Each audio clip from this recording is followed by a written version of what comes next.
Hello and welcome to Unmasking the Glory. Okay, news just in, dropping right now. Michael Carrick is confirmed as the interim manager of Manchester United. I mean, this is disastrous, right?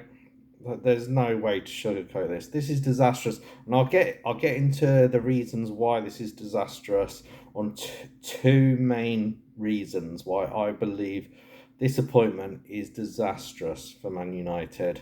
Um, but there's a few more details that are coming out. So, yeah, he's coming in, and yeah, he's bringing in Steve Holland as his assistant. Now, those who can't remember, Steve Holland has been an assistant before. He's most notably under Mourinho, Benitez, and I think Conte. He was an assistant as well.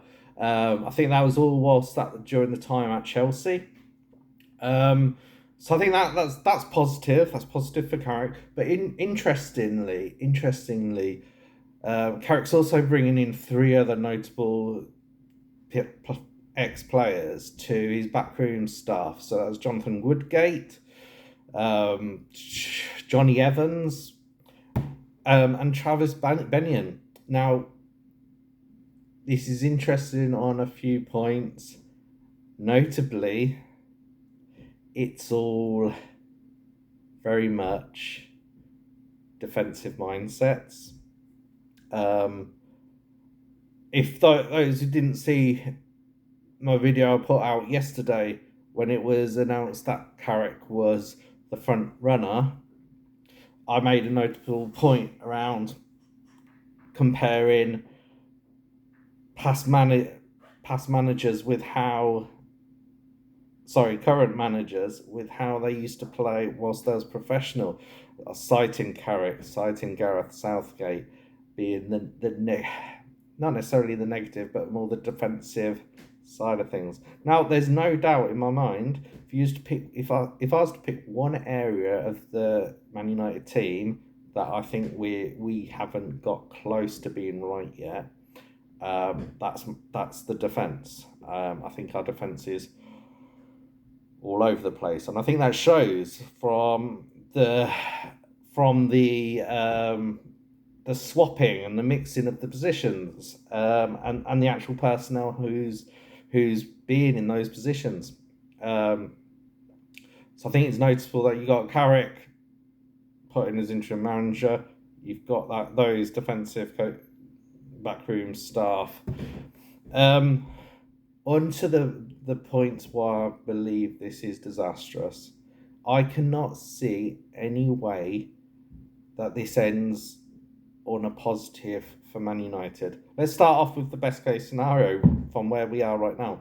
Best case scenario is Carrick and Man United go on a decent run, qualify for the Champions League. That's best case scenario, right?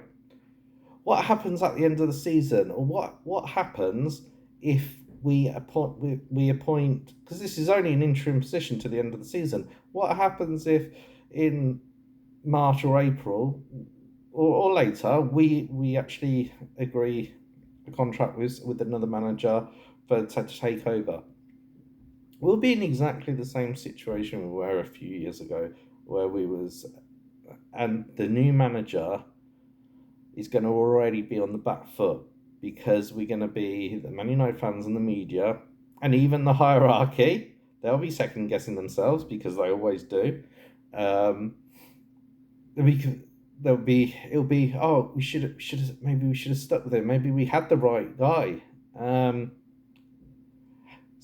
But on the flip side of that, what if which unfortunately I'm expecting Man United to go down from where we are right now. I do not believe Carrick and his backroom team will get better results than Amorim has. Don't get me wrong, I don't think Amorim was the right manager, but I am 100% certain the best course of action for us would be to wait until we find a full-time manager who we want on a permanent basis, and then drop the axe for Amorim. Not a knee-jerk reaction just because Amorim have said a few truths. That was hard to take. Oh, it's going to be interesting at the weekend. The good news for Carrick is he is loved and respected by the Man United faithful. So I think he'll have a great reception. But that reception will turn very toxic after the first 2-3 games. If we've got maybe one win, a draw, and a loss. And that's from where we are right now, a win and a draw and a loss in the Premier League. I would bite your hand off right now to take those 3 results from the first 3 games.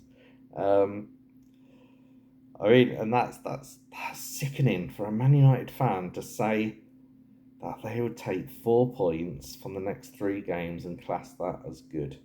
But that's the situation we're in now.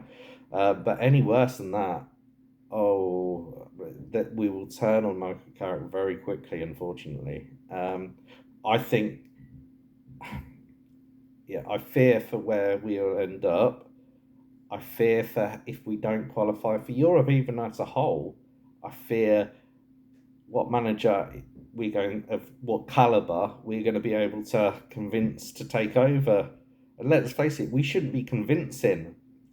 The managers should be busting a gut and doing everything they can to have this position. I mean, we're Man United, for Christ's sake. It's laughable. I think the hierarchy at Man United have just shown how little they truly understand about the game and about Manchester United. I mean, it's tantamount to negligence if you're in a corporate setting. Let me know what you think. I really hope. I hope we go on a good run.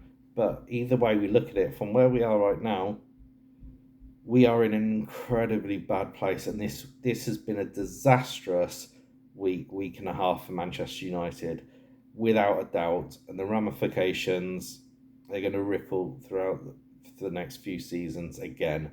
We're repeating the exact same mistakes in the exact same way, with, in some cases, the exact same personnel. Okay, anyway, please, if you like the content, please like and subscribe. It's a new channel, hoping to get content out every day around my honest, unfiltered views around the situation, to hopefully, finally, we can get to a point together where we can unmask that glory once more. Take care.